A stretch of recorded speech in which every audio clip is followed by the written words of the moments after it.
Hello, ladies and gentlemen. Welcome to this meeting of the Cabinet of Portsmouth City Council. Just so people are aware, there's no fire alarm planned, so if it does ring, it's real. Please, can you meet with Queen Victoria? I think we all know how to use the microphones. So, shall we quickly run around and make sure that everybody knows who everybody is for the record? So, Anna, shall we start with you? Anna Martin, Democratic Services. David Williams, Chief Executive. Chris Ward, Director of Finance. Peter Bell, City Solicitor. Gerald Van Jackson, Leader of the Council and Chair of this committee. Chris? Chris Atwell, Cabinet Member for Communities and Central Services. Darren Sanders, Cabinet Member for Housing and Preventing Homelessness. Councillor Steve Pitt, Cabinet Member for Culture, Leisure and Economic Development. Matthew Williamson, Cabinet Member for Health, Wellbeing and Social Care. I'm Kaz Leon, Cabinet Member for Planning Policy and City Development. Lynn Stagg, Cabinet Member for Traffic and Transportation.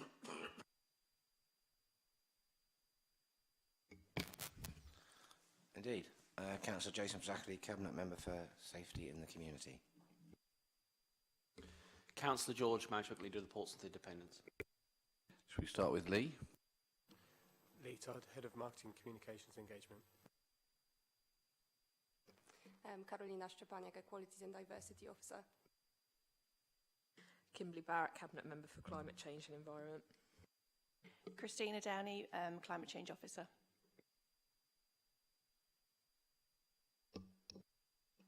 Ian Fitchett, Electoral Services Manager. Laura Becksworth, Head of Emergency Planning. Catherine Ramsey, Culture, Leisure and Rig Services. Martin Lavers, Assistant Director for Infrastructure. James Hill, Director of Housing, Neighbourhood and Building Services. Natasha Edmonds, Director of Corporate Services. James Harris, Senior Local Democracy Officer.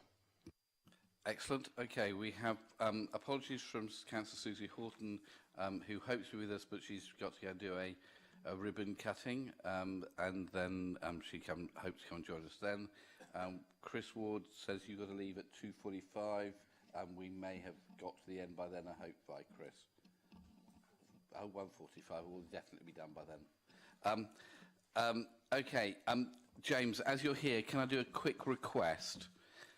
In the agendas, is it possible to number the reports?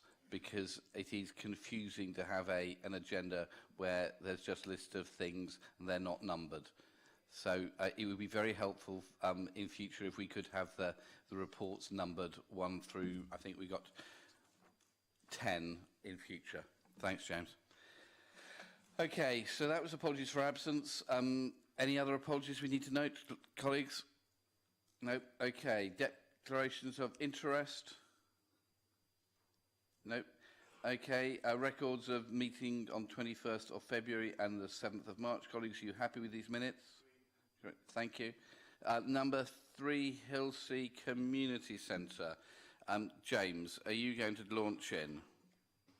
Yes, thank you, Leader, and thank you. So the report before you seeks to address the full council notice and motion that asks Councillor Pitt and Councillor Sanders to find a suitable location for a new community centre in the Hillsea ward and report back to Cabinet regarding the feasibility to open a new community centre in Hillsea.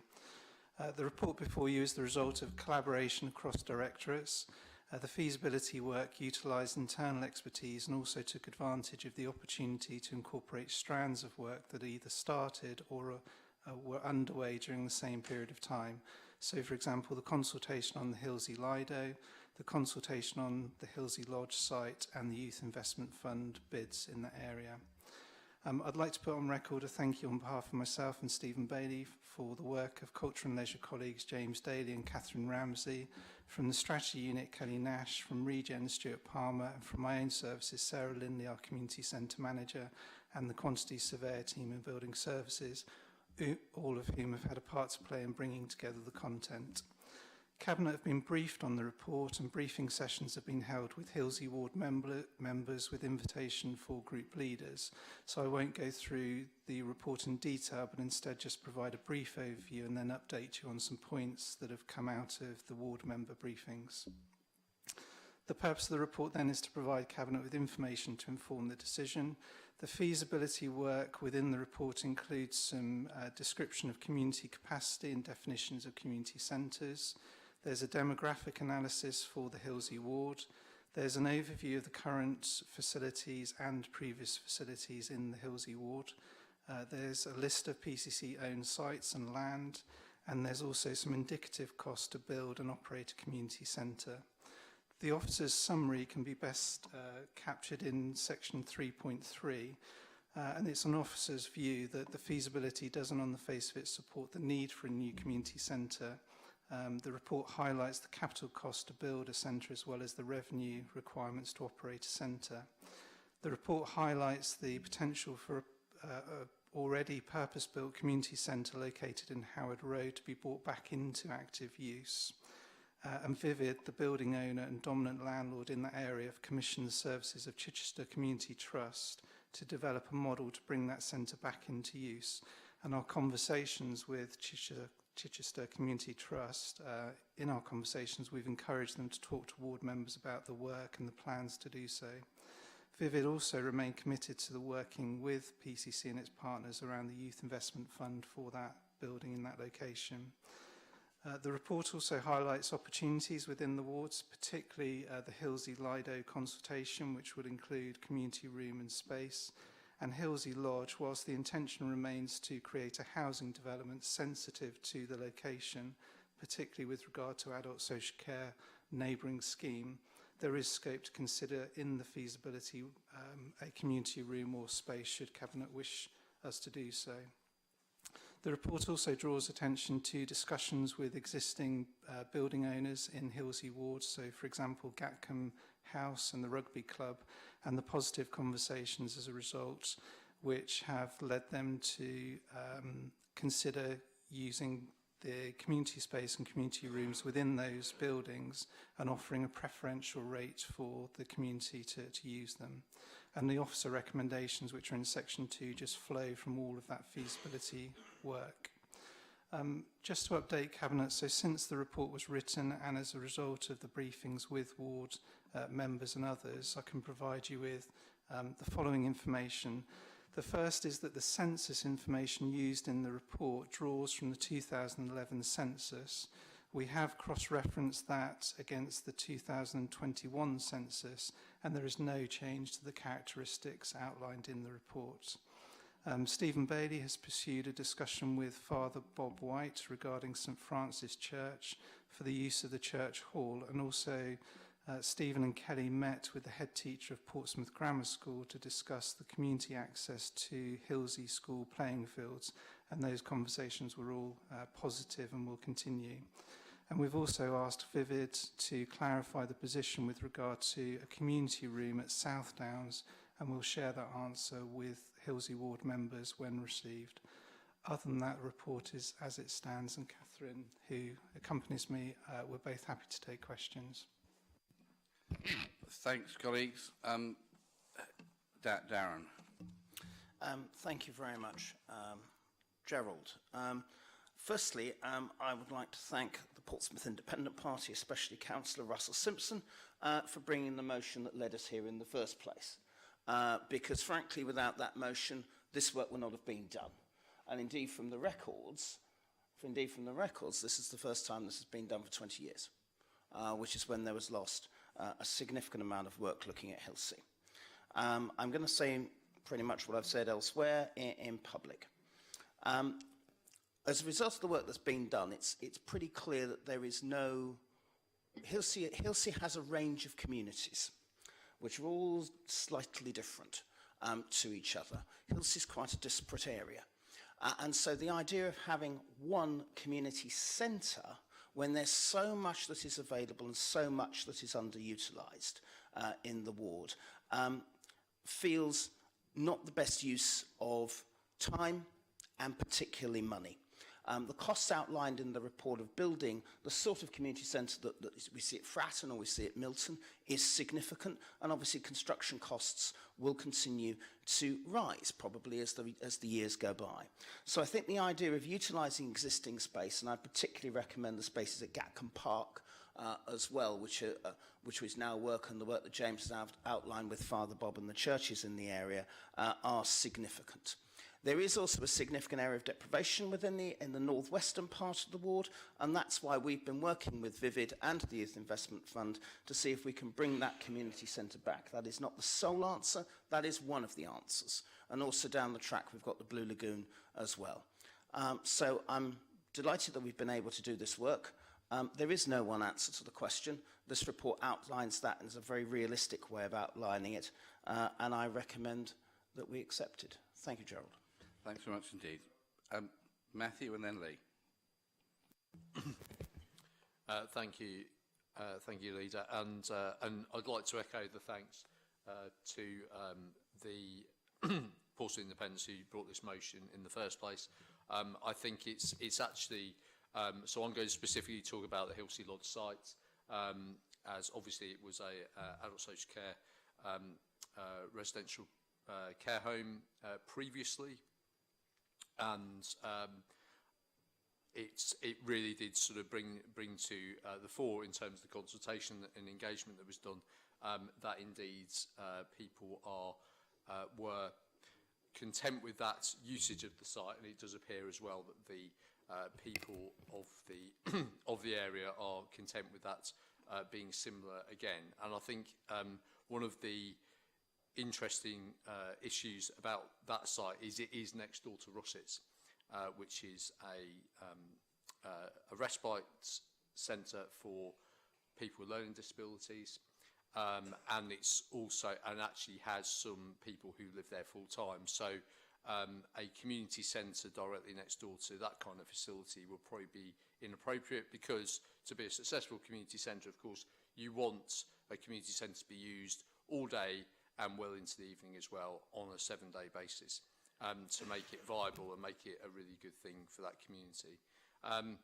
So I think that that's the consultation responses as is in the paper in 5.3.2.2 is really positive, and I know as we and I look forward to the release of the full engagements results in the next few days. On the whole, I think Councillor Sanders has made that very good point about amenity in Hilsea wards. There is a lot of underutilisation, and to be honest, speaking of my own wards, for example, I think we would kill for the kind of things that are underutilised in Hilsea in my own ward, because a lot of our amenities are outside our wards because of the nature of it, outside the boundary. So to have the things that we are having that really positive engagement with, and I'd like to offer my thanks to James and all the people he noted in that engagement with bringing those things into use, back into use, and into more use for the people of Hilsea. So I think it's one of these things where we get a prompt to do something, and then it's done really successfully and really well. And actually, what it's brought out is there's a lot more options for the people of Hilsea, rather than just one particular, spending an awful lot of money for one particular thing in one particular place. Whereas there's actually, through collaborative working, through a bit of vision and a bit of creativity, you can actually create more facilities for people in Hilsea for a fraction of the cost. Thanks very much indeed, Matthew. Lee? Yeah, I too want to congratulate Councillor Simpson and his group. I read that he was disappointed in the newspaper, but I don't think that he should be disappointed at all, because this is the start, and he's only been there a short while, and we've had no real advocacy for Hilsea. I think it was mentioned for something like 20 years. So this is a councillor looking at what's happened And obviously I presume the trigger for it was the street patrols that have been going up there by residents. And I find it ironic that the ward that was until recently the ward represented by the current Hampshire Police Crime Commissioner is now got residents on its streets doing the work of what would appear to be police or wardens. So, I mean, you know, at a time when we're seeing, we understand that PCSOs are down 28.7%. We hear all these wonderful things about the police recruiting, allegedly 625 more police, yet we see this antisocial behaviour apparently growing, and in particular in this case, around Hilsey. And so we have to congratulate Councillor Simpson for getting hold of this by the scruff of the neck, and his party for bringing this notice of motion. And I think it's really important that Hilsey has got a good advocate for it now, which is Councillor Simpson at the moment. And I think too that, as I say, he shouldn't be disappointed. The work that the office has done, a kind of stock take of what is in the area and available to people to utilise, is a starting point. And I don't doubt that as we go on through the years and we look at budgets next year, that his party will come forward with some kind of budgetary response to the need for the people of Hilsey there. And I would expect that in a year or two's time. But in the meantime, he's got an awful lot to work with, and he can help utilise the resources that the officers have identified. There are other places I know, as Councillor Winnington said, would kill for such a number of uses. But yes, but work with the police, keep on pushing the administration, and in the end, you will get there, Councillor Simpson. So well done from me. Okay, colleagues, are you happy with this report, colleagues? Thank you very much indeed, and my thanks to all the councillors from Hilsey for coming together and working this through with us, and I know we'll be continuing to do work on this after the elections as well. Okay, thanks so much indeed. Let's move on to widening participation in local democracy. Ian, welcome. Have you got anything we need to add to the report? Not a massive amount. It's pretty much as it says in there. It's for information only. Sets out a bit of background on current voter turnout statistics, and then goes on to talk about our priorities at the moment, particularly raising awareness of new voter ID requirements, some of the messaging about that, materials being circulated, and also a lot of the work that's been undertaken currently by our electoral engagement officer, and trying to reach as many potential voters as we possibly can. Thanks very much indeed, Ian. I think it would be helpful to have a report after the council elections to look to see what's happened in terms of turnouts with the new rules brought in, which look to seem as if they're designed to drive down voter turnout, not drive it up. But it would be useful to see that. It would be useful as well to have a count done at all the polling stations about the people who turn up, who want to vote, but who are refused the ability to do so because of the new rules, which are, I think, in my view, is completely unnecessary when the level of electoral fraud in that way is very, very, very small. Lee, and then can we move on? Yeah, no, Lee and Jason, and then... Yeah, I know, I always have a lot to say, but this is a... Following right after you, I mean, that particular aspect of it is a hammer to crack a nut. I mean, it's not called for at all. But it has created a lot of work, extra work for the election services, and I pop in there from time to time with some postal votes and things that people have signed up to because they want to be able to vote, but they don't have photographic ID. I think last time I was in there, you told me something like 800 people had signed up for ID or not? It's about between 200 and 250 at the moment. Oh, you know, that's me. But anyway, people are doing it. But I can tell you too, you know, we go around on doorsteps a lot talking to people and on the phone and so on. There are people saying to us, not droves, but certainly enough, saying to us, no, well, that's me, I'm not going to vote because I haven't got any photo ID. That's not fair, and it's not right, it's not equitable in our democratic society. We believe in a pencil and a piece of paper to decide. We don't want to go down the American route of deciding how people are elected. We've seen how that's done, but unfortunately the powers that be right now in our country have a different view. They want to suppress, they want to control, and they want to make elections go their way with moving boundaries and adjusting the way democracy works in this country. Well, I'll tell you what, people out there better wake up and smell the coffee, because this is just going to keep going on and on and on all the time the current lot have their hands on power. Thanks, Dr. Lee. Jason? Thank you, Leader. I relish the opportunity to ask the election manager some questions on this particular report. If we go first of all to 5.1, you mentioned that there is an electoral engagement officer in place, and you stress about how the creation and development of that role is fundamental to driving participation and inclusivity up. A bit more, is that one of our more experienced officers? I'm not asking for names and such like. This person been in post for some time? They started in January. Oh, so it's a new post in effect. So how long do you expect before they're fully conversant? When do you think they'll be fully effective? So they've hit the ground running, and they're doing a really good job, in my opinion, already. Obviously, it's a learning experience. You know, it's a pretty tough assignment to come into. It would be ordinarily in the run-up to an election in any case, but obviously with the new requirements added on top of that, that's quite a significant piece of work to be undertaken in such a short time. Ideally, obviously, we would have liked to have brought the post holder in sooner. That wasn't possible. So they're doing the best job that they can. Obviously, we're going to learn an awful lot from this experience, and we'll have to review that, take that forward, and see how we can improve going forward. But I would say they're doing a pretty impressive job so far, yeah. Thank you. Just out of interest, how many people have you actually got in your team?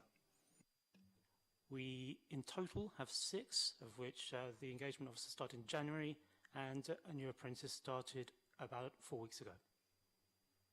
Okay, thank you. Moving on, where was I? 6.4. I'll try and be quick. You mentioned that working with the university has increased the number of students that are now included on the electoral register. It leaves it as that. It could be 1, it could be 1,000. A bit more information? How much has it increased it by? Don't have precise numbers with me to hand, but what we've started doing a number of years ago was working with the university to get a page inserted into the academic enrolment process. So we get something like 7,000 names through from that means alone, which is 7,000 names that we wouldn't otherwise have got so easily, for sure. A lot of students register in the same way as any other resident. They receive the same paperwork through every summer. A number of them respond to that in the same way. It's a difficult thing to measure precisely, I think would be the thing to say there. But certainly that 6,000 to 7,000 that we get from the enrolment stage is really encouraging. It's given us a route in as well. We have some communication with the local halls of residence. It gives us another avenue to be able to distribute materials to. Okay, and on the final point, Lee's already touched on it. It'd be useful if this could come back at some stage, either to Cabinet or full Council. And under 8.1, you've mentioned that it will be reviewed and evaluated. I just wondered if you had any kind of idea of the time scale for that. I think this sort of work is constantly going to be reviewed and evaluated. That's just an ongoing permanent thing. There's always something changing in terms of the electoral cycle, in terms of new requirements such as voter ID. I think Leader suggested bringing something back post-election with a sort of some evaluation of how voter ID has actually worked out at these elections. So I think that would be a good time to, after the election, to sit down and have a look at what we did and how that worked and what aspects that we'd want to develop further, and perhaps some that didn't work so well and how we could make them work. So I would say after the election is an ideal time to do that. Thank you for your professional opinion. In regards to after the election, are we talking, how long do you think you'd need? A month, 2 months? I think we'd probably be looking June/July to be able to fully digest what's happened, see what the statistics are telling us about turnout, and to sort of undertake some feedback exercises ourselves. So to go back out, to talk to some of the groups and understand what their thoughts are. So I would think perhaps July might be about the right time to be able to collect that. Okay, thank you, Leader, and perhaps we can make a note ourselves as a Cabinet to have something on the schedule for sometime July or August. Thank you. Okay, thanks very much indeed. Okay, colleagues, you happy with the report? Thank you very much indeed. Member Champion Annual Update. James, Lee, anything to add to the report? Thank you, Leader. Nothing to add to the published report. Colleagues, you happy to accept the report? Thank you very... Oh, Chris? Just, if you don't mind, Leader, I'd like to thank the team for compiling all the reports, and to thank the champions for their work. It's in addition to ward and cabinet responsibilities. And I personally am very keen on Councillor Hunt's mission to list Central Library. I suspect you might have a different view on that. But well done to all the champions for the work they do out with their normal duties. And may I say, Leader, I'm really pleased to have Lucy Howard, who's been appointed, who knows her stuff, and she's offered to give me assistance towards making the building completely listed. Okay, and let's move on. Development of equalities and diversity strategy. Oh no, we need to say that. Except the what's it called? The Champions Annual Updates, and it's actually useful to have something in writing. So thank you, and thank you for everybody who wrote them, who may not have been the champions. So thank you very much indeed. Development of equalities and diversity strategy. Lee, hello. Not much to add beyond Excellent. what's in the report. Just wanted to, thought it's worth drawing your attention to the piece of work that was done with sort of external stakeholders. We worked with the voluntary and community sector to run a couple of workshops attended by 28 people, and then an online survey that got 263 respondents to inform what the priorities of the communities affected by this strategy will be. And aside from that, the bulk of the rest of the work is an assessment of the council's current arrangements and how those can be improved. But if anyone's got any questions, happy to. Well, thanks. I thought it was a useful report, but I think basing decisions on 263 responses from a city with a population of 215,000 is, I'm sure they're sensible things, but they can't in any way be thought of as representative. No, the context of that is it was a piece of work to inform the initial approaches, working with, as I say, those that are sort of most directly affected by this. And the report says in there that the draft strategy will come to Cabinet for endorsement, and once you're happy with, it will go out for a full consultation with the entire city. Okay. Chris? Yeah, no, thank you, Leader. My thanks for the report. It's sort of a kind of, we're on the way to producing the strategy a bit later on in the year, so it's a kind of where we're at the moment. I want to thank Carolina, who's here, the Equalities, Diversity, Inclusion Officer. You know, we started from pretty much nothing, actually, and Carolina's brought a lot of energy and passion to this piece of work, and James, who was here previously. So I want to thank you, Carolina, as you're here, publicly for not only what you've done, but how you do it. And I know that you do things outside normal office hours, and you go to events and you engage with people all over the city. So it's a really, thank you for the report. I'm looking forward to the strategy a bit later on. I'm glad we're working to the LGA's framework on these things. It's something I've been very keen for us to be able to measure our progress. While I've got the mic, I want to highlight our achieving status on commissioning and procurement, which gives me an opportunity to thank the Director of Corporate Services, who's also in the room today, for leading the core social value team to a gold award in public transformation service award a couple of weeks ago. So there's lots of really good stuff going on in the EDI space, and there's lots more to do. Thank you. Okay, thanks. Anybody else? No? Are we happy with this? Thank you very much indeed. PFI, way forward. Martin. Thank you, Leader. This is a report for noting, and I'll keep it fairly brief for the Excellent. summary. But it is the stuff that excites me, highways maintenance. So it's actually quite an important time. We're about to enter the first of 7 years before the end of the PFI. And what the paper summarises is the importance of the timeline going forward, and very briefly, what we're going to do before the 31st of March 2030 is a process of going through contractual handback, handover of assets and preparation for post-PFI arrangements. So that 7 years is a timeline that meets the DFT and IPA Infrastructure Projects Authority's own guidance in the preparation for PFI expiry. So the handing back the assets, that's a contractual term. It makes what we have to do is ensure that the condition of the roads, the bridges, light columns, etc., are adequate to be handed back. So that requires inspections and assessments and things like that. That requires resources and funding to be able to do that. There is also the handover phase, which is where we're looking at returning some of the highways assets before the end of the contract, so we don't just simply drop off a cliff on the 30th of March or 31st of March in 2030. And then there's the preparation, as I say, for life after COLAS.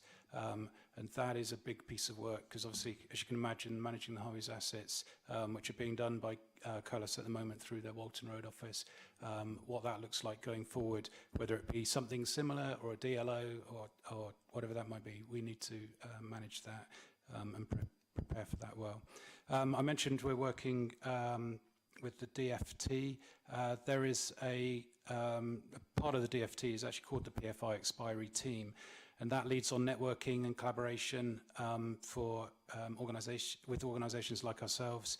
It includes so other local authorities, the IPA, as I mentioned, local partnerships, National Highways, UK Infrastructure Bank as well as in there. There's regular meetings on Teams and in person and networking events, which myself and my colleagues are taking an active part in. The resources, we need sort of a couple of elements of resourcing. We need resourcing for the business as usual, so that's a team that exists at the moment, and I'm working with Councillor Stagg in resourcing up that team. And then there is the resources required for managing that post-PFI piece as well. And I know 7 years seems a long time away, and but that will go past really, really quickly. Post 2030, probably have talked enough about that, so I ignore that. And in terms of governance, yeah, I'm obviously be working very closely with the portfolio lead for traffic and transportation. We'll set up an executive board, and that will include the cabinet member, and there'll be an officer board and a steering group, obviously including council's Section 151 officer, and the new director of regeneration, who will manage the sort of day-to-day progression. And I'll be bringing papers back to cabinet, showing you a timeline of how we're going to go through these next 7 years and what we're going to achieve and when. Thanks very much indeed, Martin. Thank you. Lynn. Thank you. Martin's really explained it all thoroughly, and I'd like to thank him for the amount of work because he's already put in. And I think people don't realise what a massive contract it is. I remember looking at it once, not in detail, just looking at the outside. It was in a folder, there were two of them, and they were about 3 inches thick. And that was just full of masses and masses of information. So there's a heck of a lot of work to be done.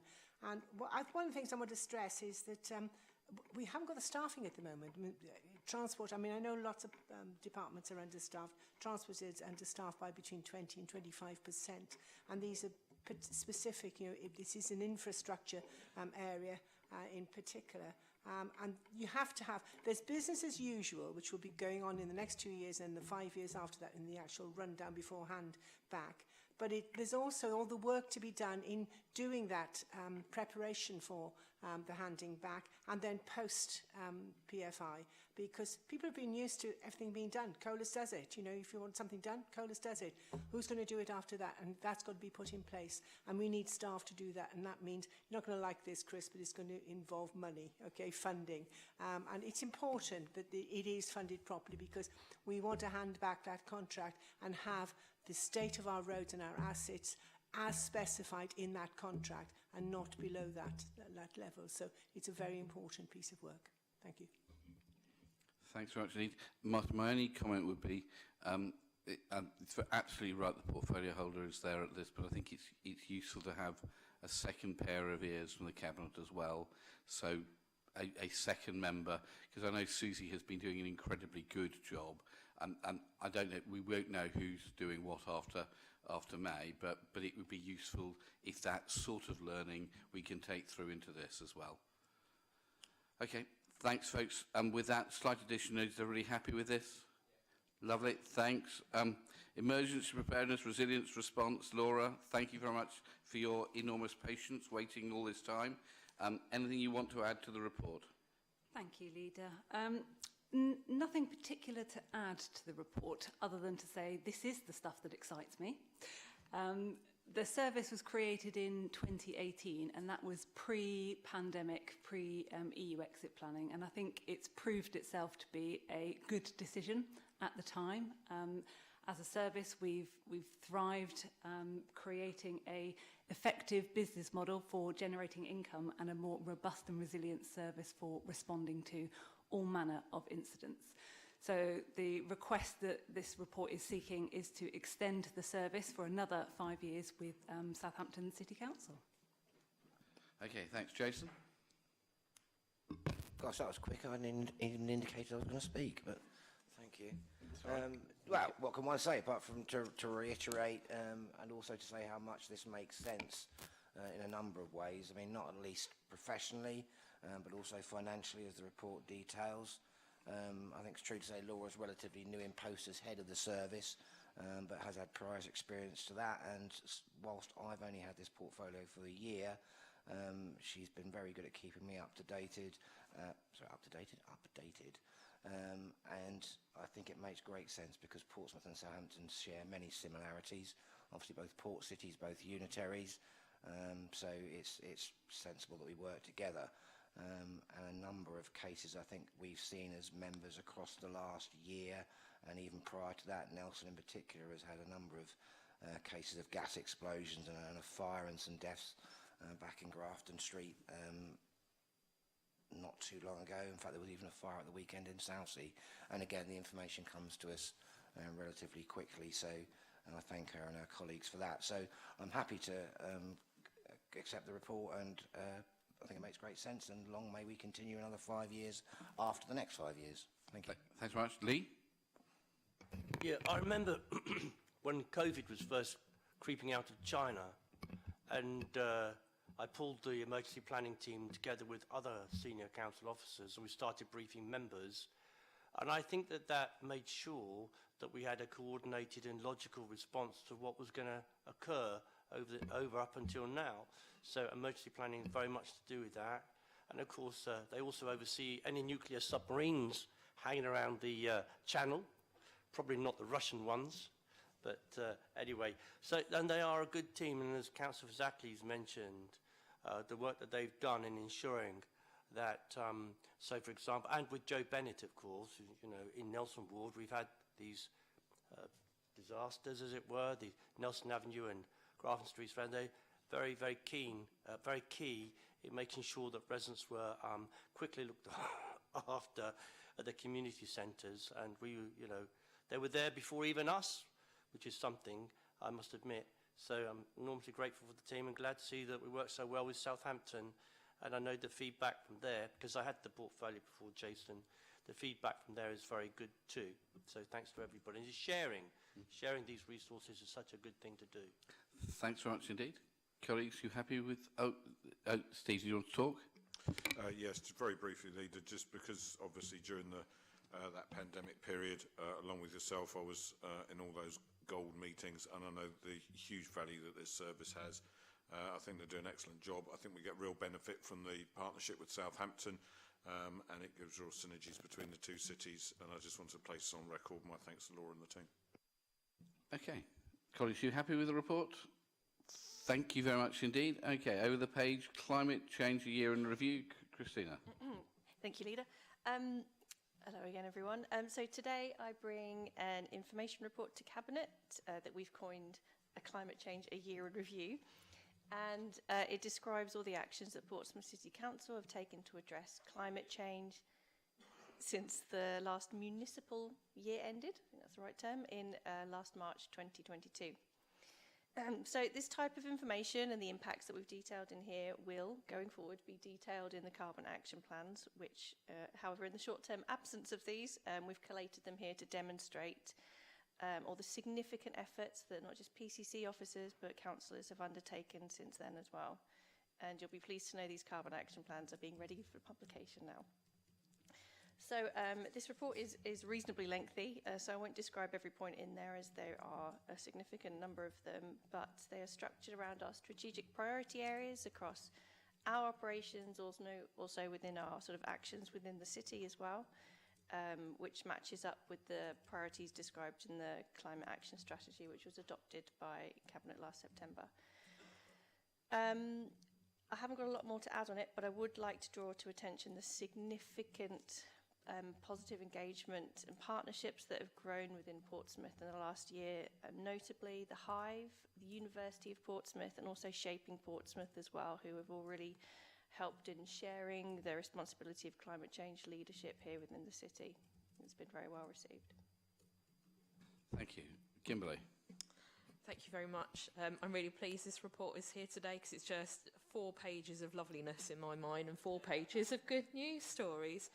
How Christina and colleagues haven't passed out because you can see all the good work that they've been doing over the last year. It just goes to show here. Significant work has been going on across all of our portfolios in this council.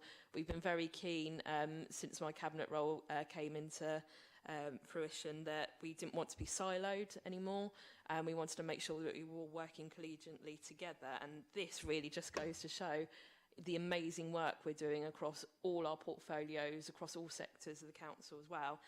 So I hope colleagues and all officers involved are really proud of this. It's a really big step forward, and you can really see the amount of money that we've been able to gain from different funding, the amount of money we're still putting into all these different things across the council, and where we're aiming to go, because we have that really big target to hit by 2030. It's very ambitious and quite scary at times, but this just goes to show exactly what we're doing across the council. And as Christina has said, you know, we've got these amazing partnerships across the city as well, where we're sharing work, sharing ideas, and seeing how we can move forward. And we're also supporting other organisations. We can obviously get certain funding for ourselves, others we can't. But what we can encourage is to support other groups, other organisations who may be able to retain funding but weren't sure how to do that. So some of the events we've had with the Hive have been quite successful in, you know, at least making sure that people are aware of that as well. So fantastic work. I'm so pleased to see this going forward. Well done, Christina. Well done all the officers across all the different departments as well. If this is what's happened this year, I can't wait to be sitting here hopefully next year and having an even bigger list to speak about. So well done, everyone. Thanks very much. Lee? Look, when we first came into administration, this particular administration, and for all the right reasons, we were beset by critics who were telling us that City Council wasn't doing enough around climate change, green issues, trees, a whole range of issues. And they came to our cabinet. But you know, we didn't get cross with them. We listened to them. And as a result of what they were saying, we knew we made this a priority anyway, but we knew what we had to get on with.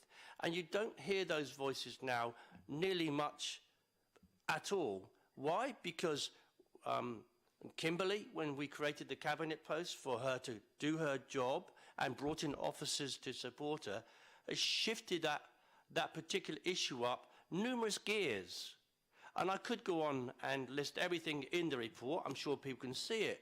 But also under your leadership, Gerald, too, no matter what happens, you know, things like shore-to-ship power. This was a tremendous achievement by you talking to the various companies and to the port to make these things happen. We were determined that that would happen, and the budgeting that we did allowed and enabled it to happen. And again, working with the port, who have been incredibly fantastic about being a champion for climate change and the green agenda here in Portsmouth. But we could go on through Lynn and the electrification of the entire fleet of Portsmouth buses in due course. We could talk about schools with Susie and all the solar panels on top of all of our buildings. I can't remember how many gigawatts of power that they produce, enormous amount of energy. I think feeding something like 2,500 homes.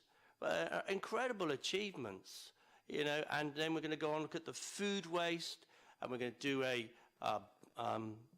anaerobic digester, and we're changing the contract around collecting waste. And I know people are frustrated about collecting waste, but at least Kimberley has got a stopgap measure there around all the plastics that people were frustrated that they couldn't put into their green bins.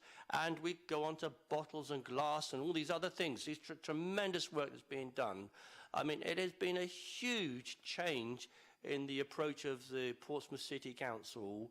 And I think there's no question about it. It is thanks largely to the approach and the prioritisation of this administration. So, and the officers who backed us to do that, and may I say, for every very good reason. Thanks, Lee. People, are you happy with the report, to say thank you for it and to adopt it? Thank you very much indeed. Finally, Caroline, support for the Armed Forces families. Anything you'd like to add to the report? No, this is just to say it's a noting report.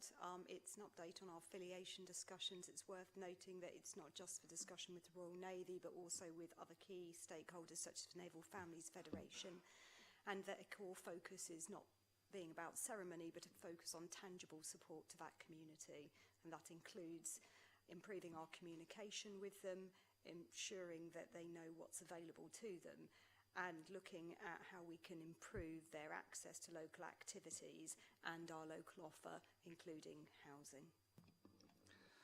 Thanks. It seemed to me when we lost the affiliation to HMS Endurance that we needed to think about this and think about this in a different way, because we're not like Leeds or Bradford or places like that, Liverpool. We don't have the Navy just coming in for a parade once a year. This is people's home. This is where the Navy is based, and therefore our role is different, and it's about the support we can give to families of people who work in the Armed Forces and the Navy, and that means that we're going to do something a bit different, which I think is great, and to look at ways in which we can support families when their service member is on deployment, so that people get some support with looking after the kids. Being suggested we do a day at the Panto just for naval families, so that when people go there with people that they know and feel more secure, and maybe a summer fun day, but also thinking about how we support families getting into schools when people are moved from place to place at short notice, and when our schools are quite full, that the really rubbish housing situation for service families, and what we can do to help. And we've been asked to provide counsellors to support the Navy when they do their surgeries twice a year in each of the naval housing estates, and I'm sure we will be happy to support them, and I'm very pleased the police have said so as well. So I think there's lots more that we can give. Very grateful for the report, and it means that we've got some work to do and to implement but extend as well. So thanks, Caroline. Got it, Matthew. Thank you, and I'd just like to thank Caroline for the report, and Gerald as our elected Armed Forces champion, as he's been for the last few years. as a representative of one of the wards with some of the remaining naval married quarters in it, together with Hilsey, which are the two main ones, and also some in Drayton and Farlington. In Eastern Craneswater, we have that thing day to day. So the work that goes on with our families down in Eastney, but then also are peppered across the city, is absolutely critical. And we do know about the vulnerability of everything. We know that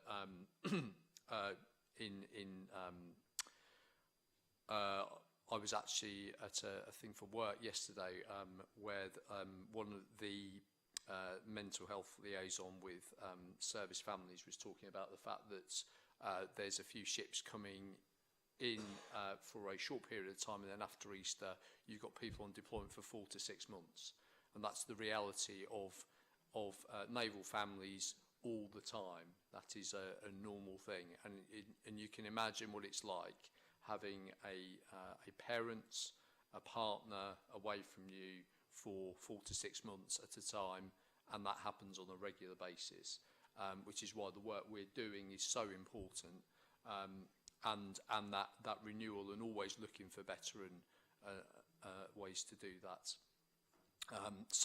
But also we have to remember it's not just Navy. We do have other, we have the Marines, of course, part of the Navy, but in separate things. And we also have other armed forces personnel who live in the city as well. Indeed, I was canvassing, so I was delivering to Esplanade Gardens in my ward, which is entirely made up of naval housing, and I found someone from the army squatting there, which surprised me greatly. But he's on to comment to the naval base, and so there are the same things there that you've got. So that's why this is obviously our focus is on the Navy, but we do also have our other armed forces families, plus of course the families who live in Portsmouth whose family members are in the Army, are in the Air Force, etc., etc., and they are as much part of our commitment under the Armed Forces Covenant and all the work we do to support service families. So thank you so much for the report, and thank you to everyone for all the work they do.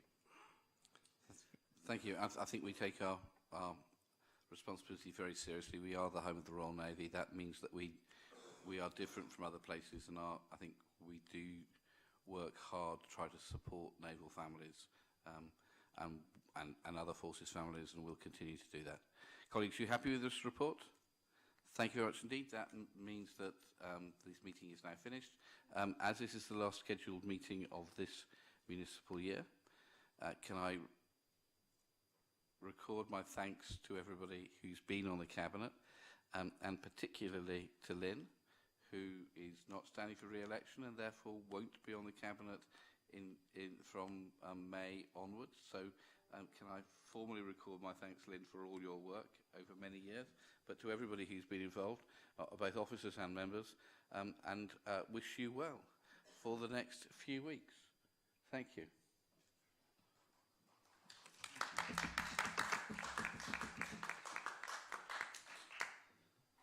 Anna the Button, like Bernie the Bolt.